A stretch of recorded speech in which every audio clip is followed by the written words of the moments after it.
최강국이라는 미국의 트럼프 대통령조차 2차례나 전화를 걸어 한국산 키트를 요청하고 세계의 많은 나라들이 어려움을 겪고 있는 상황에서 한국의 대응은 최상의 모범이 되었다 라고 말하며 한국의 성과를 인정하고 협조와 지원을 요청했습니다. 비단 미국뿐만 아니라 세계 각 정상들은 한국 또는 문 대통령과 인연을 강조하며 한국의 지원을 요청합니다. 미국, 프랑스, 캐나다, 호주, 중국, 인도, 스페인 등 선진국 및 주요 나라, 경제 파트너인 나라 이외에 아시아나 아프리카의 국가들까지 가리지 않고 30개국이 넘어가는 상황입니다. 이렇게 많은 나라들이 전화와 도움을 요청해서 한국의 위상이 올라가고 있다는 부분은 분명 기분 좋은 일입니다. 그렇다고 해서 자국의 긴박한 상황에서 한국의 지원을 요청한다고 해서 그 나라의 자존심이 상할 일도 아니고, 그렇게 하는 지도자들은 자신의 업무를 열심히 하는 것이니 칭찬받을 일일 것입니다. 집에 자식들이 끼니도 못 때우고 있는 상황인데 남에게 아쉬운 소리 못한다고 체면을 차리는 부모라면 이미 자격을 상실한 사람들이겠죠. 그런데 일본의 아베 총리를 비롯한 지도자들에게는 그런 모습은 보이지 않습니다. 대신 최근 들어 일본은 한국에 간접적으로 지원 요청을 하고 있습니다. 일본에서는 아베 총리가 이 상황에서 제대로 대응도 못하고 아베 마스크 사건이나 집에서 개나 보고 있는 등 어처구니 없는 행동을 보여주니 지지율이 떨어져서 아베 퇴진론까지 나오고 있는 상황에서 주가를 크게 올리고 있는 사람이 고이케 유리코 도쿄도 도지사입니다. 올림픽이 취소되자마자 비상사태를 선포해야 한다는 등 강경한 발언으로 여정부 이미지를 구축했다는 등 그러는데, 지금 치솟는 도쿄도의 상황을 보면 뭘 잘했다는 건지 이해는 가지 않습니다만 그렇다네요. 어쨌든 이 고이케 도쿄도지사는 지난 20일 최근 동아일보와의 인터뷰에서 한국 관련 발언을 합니다. 2005년부터 서울을 포함한 아시아 여러 도시와 연대하고 있다. 각 도시가 대책의 경험 및 노하우를 공유해야 하며 실무자 회의, 인재 육성, 공동조사 및 연구 등을 강화하겠다. 도지사로서 원론적인 발언일 수 있으나 서울 등과 연대를 하자는 이 말이 한국에서는 서울의 지원을 염두에 둔 말이라고 해석되었습니다. 그런데 도쿄도의 급박한 상황과 비교해보면 인재 육성이니 공동조사 연구니 같은 이야기는 참 한가한 소리라고만 들릴 뿐입니다. 고이케 도지사는 국내 정치 쪽으로는 개혁적이고 자유주의를 추구하지만 역사 문제와 외교에서는 아베 총리보다 오히려 더하고 구구 성향인 고이즈미 주니치로 총리에게 발탁된 인물로 강경 우익적 노선을 견지해서 대중의 인기를 얻고 있는 인물입니다. 예를 들어 혐한 단체인 제트큐의 강연에 참가해서 할머니들의 강제동원을 부인하고 한국이 독도를 불법 점거하고 있다는 것은 기본이고, 본인이 대표로 있는 희망의 당에 입당하려면 외국인 참정권 부여에 반대하고 집단적 자위권을 주장하는 헌법 개정을 지지한다는 것에 동의해야만 입당할 수 있다고 합니다. 또한 군대도 없는 일본의 현 상황에서 핵무장도 충분히 있을 수 있다고 하는 등 아베보다 더한 성향으로 볼 수 있습니다. 현재 일본 정치권에서는 이 사람 정도가 그나마 현 사태에 대해서 한국으로부터의 지원을 간접적으로 언급하였고, 일본의 무게감 있는 정치인들로부터의 발언은 나오지 않고 있습니다. 하지만 실무급이나 지자체 차원에서의 한국의 지원을 기대하는 움직임이 조금씩 나타나기 시작하고 있습니다. 예를 들어 일본 지방자치단체나 지역의 유력 인사 등이 일본 내 한국 총영사관 등에 마스크 공급을 요청하거나 한국산 진단키트 등에 관해 문의하기도 한다는 전원들과 일본 정부 당국자 등이 한국 정부가 일본에 지원할 계획이 있는지를 개별적으로 문의하는 사례가 있다는 이야기도 나오고 있습니다. 도미타 고지 주한 일본 대사는 이달 초 문 대통령이 3.1절 기념사에서 일본과의 협력을 이야기한 것을 언급하며 대사 본인도 한일 협력 촉진을 위해 노력하겠다고 말한 바 있는데, 지원을 명시적으로 말한 것은 아니지만 한국과 일본은 완전히 다른 상황이니 한국의 지원을 의미하는 것으로 해석되기도 합니다. 하지만 희한하게도 일본의 정치권에서 직접 얘기는 없고 일본과 한국의 언론들이 군부를 떼기 시작합니다. 26일 아사히 신문은 익명의 한국 정부 관계자의 발언이라며 한국 정부가 검사 키트를 일본에 지원하는 것을 검토하고 있다. 일본 정부의 요청이 전제된다면 한국 정부에 그런 의향이 있다고 보도했습니다. 또 며칠 전 한국 일본은 6.25 참전국들과 함께 미국, 일본을 언급하며 정세균 총리가 마스크 지원을 검토했다는 기사를 내서 한국 내에서 많은 논란이 있었고, 한국 정부에선 그런 논의를 한 적이 없다고 부인한 바 있습니다. 이런 류의 보도와는 대조적으로 아사히 신문의 보도 다음 날인 27일 한국 외교부는 기자들에게 문자 메시지를 보내 우리 정부 차원에서 일본 정부에 대한 마스크 지원 타지는 없었다고 밝히며, 다만 주일 한국 대사관에서 우리 재외동포의 마스크 수요를 파악한 바 있다는 설명을 했고, 27일 스가 관방장관은 한국 정부가 테스트 키트 등을 일본에 지원하기 위해 검토하고 있다는 보도와 관련해 현 시점에서 한국 정부와 사이에서 지원과 관련해 구체적 논의를 한 사실은 없다고 말하기도 했습니다. 그런데도 한국의 언론들에서는 이런 확인되지 않은 일본 지원서를 보도하거나 아예 일본을 지원해야 한다는 주장도 잇따라 나오고 있습니다. 대표적인 것이 위기 대응을 하려면 한일이 손잡아야 한다 라는 제목으로 한국이 일본을 지원해야 한다는 것도 아니고 동아시아의 안정을 위해 양국이 협력해야 한다는 주장입니다. 그런데 지금 동아시아에서 상대적으로 안정이 안 된 나라는 북한을 제외하면 일본밖에 없지 않나요? 앞서 고이케 일본 도지사나 이 기사에서 말하는 연대나 협력은 상호간에 비슷한 입장이거나 양쪽 모두 서로에게 뭔가 얻을 수 있을 때 또는 시너지가 나올 때 하는 표현인데 현재 상황은 전혀 그런 상황이 아님에도 이런 수사를 하는 것도 우습다는 반응이 많습니다.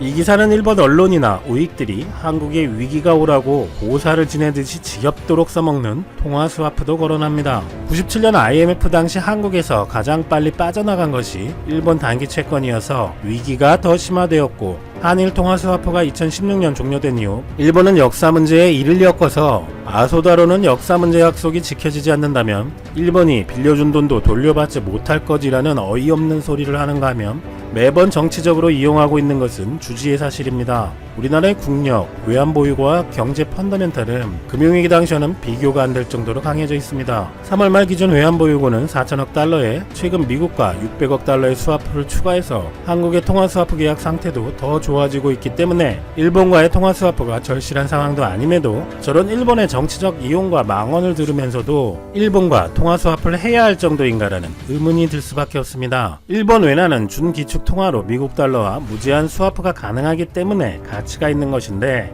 이미 우리와 무제한 계약이 맺어져 있는 캐나다 달러도 미국과 무제한 스와프를 하고 있습니다. 물론 엔화와 계약이 되어 있다면 안정성 측면에서 없는 것보다 당연히 좋겠지만 IMF 때처럼 항상 뒤통수를 치고 경제와 과거사 문제를 엮는 등 그 의도가 좋지 않은 행태인 일본과 맺는 것은 오히려 불안정성을 키울 수도 있다는 의견도 많습니다. 금융위기 때 일본이 그랬던 것처럼 만약 우리나라가 매우 안 좋은 시점에 일본이 일방적으로 통화스와프 연장을 취소하거나 이를 빌미로 다른 것을 요구한다던가 하는 행태도 우려까지 되기 때문에 그렇다면 일본과의 스와프 계약은 오히려 안정성을 해치는 결과라는 것이죠. 그렇다면 일본의 현재 보건 상황이 한국의 지원 요청을 하지 않아도 될 상태일까요? 이미 테스트를 의도적으로 하지 않는, 아니 일본의 시스템이 못 따라가는 상황이기 때문에 테스트 자체가 충분히 늘어나지 않은 현재 발표되는 수치 자체는 사실 무의미할 것입니다.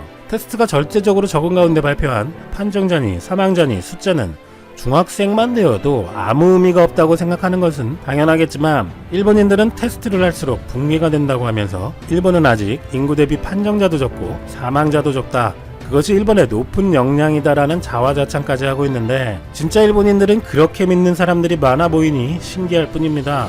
재미있는 것은 핑크색이 일본 후생성이 줄곧 늘려왔다고 발표한 테스트 가능 수량 해파입니다. 실제 테스트한 수치는 파란색 그래프인데 이를 따라서 늘려야 되는데 증가하지 않고 일정한 것을 볼 수 있습니다. 테스트 능력은 키웠는데 테스트는 하지 않는 참 이상한 나라인 것이고 아니면 테스트 능력을 올렸다는 것이 거짓말이겠지요.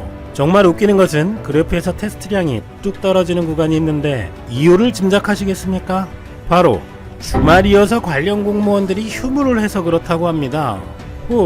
국가 비상사태는 왜 선포했는지 의문입니다. 그런데 더 충격적인 것은 테스트 받은 사람 중에 양성률이 도쿄도 38%를 비롯해서 웬만하면 10%가 넘어가는데 최종 판정자만 적다고 자랑하고 있는 것이죠. 이런 상황을 보면 일반인들도 답답해서 속이 터질 것 같으니 글로벌 빅데이터 연구소는 월드 오미터와 존스 홉킨스대 집계를 바탕으로 일본의 실제 숫자를 추정했습니다. 일본이 만약 위기가 와서 테스트 숫자를 대폭 늘린 정상적인 다른 나라들만큼 테스트를 했다면 그리고 그 중에서 최소의 비율인 스웨덴의 비율로만 환산해도 일본의 판정자는 21만 명, 최대인 스페인을 대입하면 58만 명이라는 숫자가 나왔습니다. 일본이 그렇게 얘기하던 붕괴라는 말은 다만 이를 입 밖에 꺼내느냐 아니냐의 차이만 있을 뿐입니다.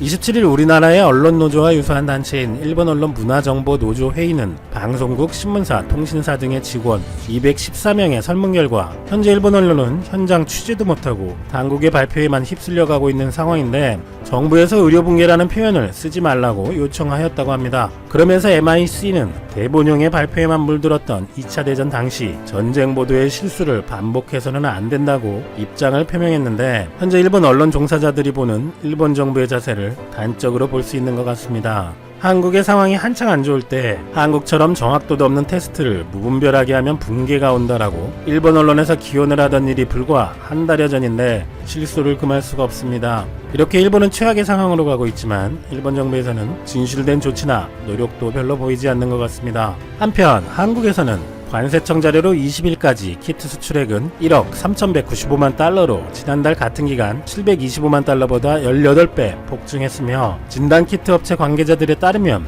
폭주하는 세계 각국의 문의로 우리가 주문을 가려내야 할 정도, 주문에도 한 달이 소요된다고 할 정도이니 일본에 키트 지원을 하고 싶어도 쉽지 않은 상황이 아닐까 생각됩니다. 이제까지 한국 정부는 이런저런 언론에서 나오는 일본 지원설에 대해 단호히 일본 지원을 검토한 적도 없다고 하고 있는데, 이는 최근 한일 관계와 국민 여론을 생각할 때 한국 정부로서는 일본을 지원한다는 것은 매우 어려운 결정일 수밖에 없기 때문일 것입니다. 단적인 말로 수출 규제로 한국 경제에 타격을 입히기 위해 경제전쟁을 먼저 시작한 일본과 아직도 경제전쟁 중인데, 전쟁 중에 상대국을 지원한다는 것도 말이 안 되고, 정부는 그 경제전쟁을 이끌며 국민들의 전폭적인 지지를 받았기 때문에 대일본 관계에 더욱 자신감 있는 행보를 보일 수 있었고, 심지어 미국과의 관계 악화라는 위험을 감수하면서까지 지소미아 연장 불가 등의 조치도 취할 수 있었던 것이죠. 그런 일들은 국민들의 정부에 대한 지지가 없으면 불가능한 대외 정책이었기 때문에 일본에 대한 지원 역시 국민들이 납득하지 못하고서는 진행이 불가능할 것입니다. 더구나 불과 한 달여 전 한국이 한창 어려울 때는 지원이니 도움이니 이런 말은커녕 일체의 협의도 없이 한국인들의 일본 입국 금지 조치를 취했던 일본이었습니다. 최근 온라인에서는 일본인들이 차라리 한국으로 들어오면 2주간 밖에 나가지 못하더라도 일본에서는 32만원 상당인 테스트 비용이 한국에서는 무료이고 준 호텔급 숙소에서 식사 음료도 지원받으며 영화나 드라마를 보면서 지낼 수 있다며 한국 입국 방법을 문의하는 사람들도 많다는 얘기까지 있다고 합니다.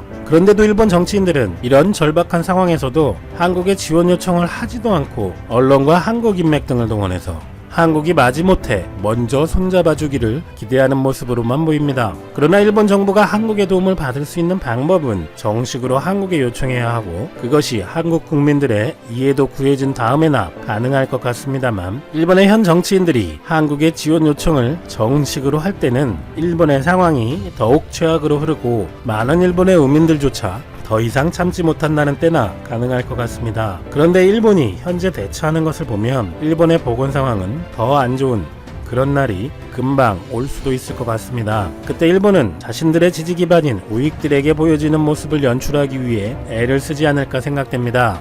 한국이 통화 스와프를 위해서 먼저 지원하겠다고 한다, 일본은 생각도 없는데 한국이 보낸 것이다 등등, 또 자국과 한국에 영향이 닿는 언론 등을 이용해서 어떤 이상한 논리를 연출할지 모르죠. 지금까지 한일 관계를 반추해보면 한국인들은 또 한 번 지원해주고 속상하는 희한한 상황을 맞이할 것이라는 예측도 가능합니다. 일본은 한국과의 외교의 행위에서 항상 그래왔으니까요. 그렇다면 향후 일본 정부에서 어떤 자세로 요청을 할지, 그것이 어떤 모습으로 그려질지는 한국 정부의 대응에 따라 달라질 것으로 생각됩니다. 요청이 올 때 지원을 할 것이냐는 두 번째 문제이지만, 한국 정부는 그동안 뒤틀린 일본의 한국에 대한 태도를 이번 기회에 바로잡는 계기도 될 수 있도록 중심을 잘 잡기를 기대합니다. 아베는 PCR 검사 수를 하루에 2만 건까지 늘리겠다고 몇 개월 전에 공언했지만 전혀 지켜지지가 않았습니다. PCR 검사보다 훨씬 쉬운 마스크 배포조차 아베는 제대로 하지 못했으니 어쩌면 당연한 결과인지도 모릅니다. 그럼에도 불구하고 계속 폭증하자 일본에서 감염자에 대한 우려는 더욱 커지고 있습니다. 특히 도쿄의 상황이 심상치 않은데요. 다음 표를 보시면 아시겠지만 거의 PCR 검사를 하지 못하고 있는데도 불구하고 도쿄의 신규 감염자 수가 계속해서 폭증하고 있습니다. 지난 7월 9일 224명, 10일에는 243명, 11일에는 206명, 12일에도 206명이 감염되어 4일 연속으로 200명이 넘어섰습니다. 지난 7월 11일 일본의 총 신규 감염자는 386명이 되었죠. 이런 상황에서 일본이 국제적으로 망신살을 뻗친 일이 발생했습니다. 도쿄도는 지난 6월 말에 코로나 대책본부 회의를 개최해 미국과 영국 대학에서 평가를 받기 위해 여러가지 데이터를 제출했습니다. 그런데 놀랍게도 미국과 영국 대학에서 도쿄가 바보 취급을 받았다는 뉴스가 보도된 것이죠. 더군다나 아베가 강력하게 밀어붙였던 코로나 치료제인 아비간마저도 효과가 전혀 없다는 것이 드러나 일본 사회에 충격을 안겨주고 있습니다. 어떠한 소식인지 확인해 보도록 하겠습니다.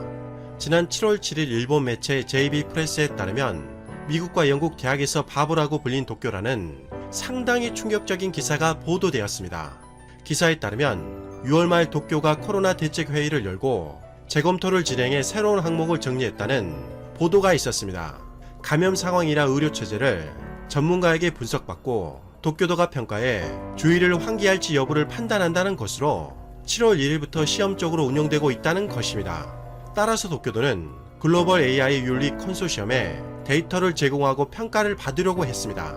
여기서 글로벌 AI 윤리 컨소시엄은 미국의 하버드 대학과 뉴욕 대학, 그리고 영국의 옥스퍼드 대학 등 세계의 지도적 전문 연구기관 12개 대학으로 구성된 컨소시엄이죠. 그런데 도쿄도가 제공한 데이터에 대해 글로벌 AI 윤리 컨소시엄에서는 의미가 없다, 이해 불가능이라고 충격적인 판단을 내렸습니다. 그 데이터는 도쿄에서 발생한 새로운 감염자 수, 감염 경로를 모르는 사람의 수, 그 증가 비율, 입원 환자의 수 등 감염 상황과 의료 체계를 나타내는 7개 항목을 비상사태 선언 기간 중에 나온 최대치와 비교한 데이터였습니다. 이렇게 글로벌 AI 윤리 컨소시엄이 이해 불가능이라고 판단한 이유는 도쿄가 제시한 데이터에 심각한 문제점이 있기 때문이었습니다. 세계 각국은 코로나 관련 데이터가 온라인으로 정확하게 집계되어 있습니다. 하지만 일본은 그렇지 않다는 것이죠. 현재도 일본은 최적화 시스템이 아닌 수기로 작성한 자료를 팩스로 전송해 집계하는 정말 후진적인 방식을 취하고 있었던 것입니다. 일본은 경제대국 3위라고 하면서 컴퓨터를 활용할 줄 모르는 것 같습니다. 일일이 수기로 작성해서 팩스로 전송하다 보니 당연히 오류가 많이 발생할 수밖에 없습니다. 또한 일본의 행정 시스템은 책임 소재가 매우 불분명하게 되어 있습니다. 그래서 상황에 따라 노골적으로 담합해 통계조차 바꿀 수 있는 여지가 있기에 기사에서는 이번 데이터가 객관성마저 거의 없다고 판단하고 있습니다. 그러면 사실상 데이터를 수집할 의미가 없는 거죠. 상황이 이러니까 기사에서는 일본은 현재 지식 집약형 글로벌 사회에서는 존재할 수가 없는 부족의 장로 회의에나 있을 법한 형식으로 대응하고 있다고 신랄하게 비판했습니다. 그런데 도쿄도는 이러한 데이터를 바탕으로 글로벌 AI 윤리 컨소시엄에 데이터를 분석하고 평가해 달라고 요청했던 것입니다. 당연히 이해 불가능이라고 결론을 내릴 수밖에 없었고 도쿄도는 국제적으로 망신살을 뻗친 것이죠. 도쿄에서 발생한 문제는 그것뿐만이 아니었습니다. 지난 7월 9일 일본 매체 문춘 온라인에 따르면 120년 전통을 가진 도쿄 여자의과대학병원에 간호사 400명이 퇴직을 희망했다고 보도했습니다. 현재 코로나가 폭증하자 간호사들은 매일 출근에 위험에 떨면서 일하고 있습니다. 그런데 도쿄 여자대학병원이 재정이 악화됐다는 핑계로 의료진들의 월급을 줄인 것이죠. 심지어 얼마 전 여름 보너스마저 지급되지 않은 것이 알려지면서 간호사들의 인내심의 한계를 넘어섰습니다. 업무량은 몇 배나 많아졌는데 들어오는 급여가 줄어들게 된다면 사기는 바닥으로 떨어질 수밖에 없습니다. 그런데 도쿄에서 그런 일이 발생한 것입니다. 도쿄 여자의과 대학병원의 상황을 확인해보면 코로나 환자를 받기 시작하면서 간호사들의 업무량은 급격히 증가했습니다. 생소한 보호복을 입어야 했고 일반 병동의 2배 이상의 인원이 필요한 상태가 되었습니다. 또한 입원 환자들까지도 반드시 PCR 검사를 받아야 했기에 업무량은 더욱 늘어날 수밖에 없었죠. 그로 인해 체력적인 문제가 발생했습니다. 간호사들은 방호복 때문에 불편함은 기본이었고 체온이 급격히 상승해 장시간 호흡하기도 어려워지는 고통을 겪었습니다. 그런데 간호사들을 기다리고 있었던 것은 감봉이었습니다. 도쿄 여자대학병원에서는 모든 간호사에게 특별수당과 위험수당 등의 지급은 전혀 없었습니다. 또한 한 달에 이틀을 반드시 휴식을 취해야 했습니다. 강제 휴식이 좋게 들릴 수도 있지만 간호사에게는 전혀 좋지가 않았습니다. 일종의 꼼수였던 것이죠. 이는 병원 측에서 사실상 감봉하기 위한 조치로 휴식 중에는 간호사의 임금이 60%로 떨어졌습니다. 그리고 간호사들을 더욱 공경에 처하게 한 것은 매년 6월에 입금되었던 여름 보너스의 전액 삭감이었습니다. 그로 인해 최전선에서 일하고 있었던 간호사들의 분노와 비통한 목소리가 울려 퍼졌다고 합니다. 이러한 상황이 발생하자 2,000명의 간호사 중에서 400명 이상이 퇴직 의사를 밝혔다고 합니다. 사실 일본 정부는 의료진들에 대한 위로금으로 1인당 최대 20만 엔을 지급하고 있습니다. 하지만 그 돈이 병원으로 들어간 뒤에 개인에게 지급되는 구조라고 합니다. 물론 병원 측은 8월에 수당 지급을 고려하고 있다고 밝혔으나 자세한 내용은 알려주지 않았습니다. 따라서 의료진들은 20만엔도 병원 측에서 안 주는 것 아니냐며 의심스러워하고 있습니다. 그런데 재미있는 것은 병원 측의 태도였습니다. 병원 측은 재정이 열악하다고 호소하면서 간호사의 보너스를 전액 삭감했는데 병원의 이사장실은 무려 6억엔, 원화로 67억 원의 비용으로 리모델링을 한다고 합니다. 정말 기가 막혀서 말이 나오지 않습니다. 이렇게 처우가 열악하니 도쿄의 상황이 갈수록 심각해질 수밖에 없습니다. 모든 것이 엉망진창인 일본이네요. 또한 아베가 야심차게 준비했던 아비간에 대한 소식도 들려왔습니다.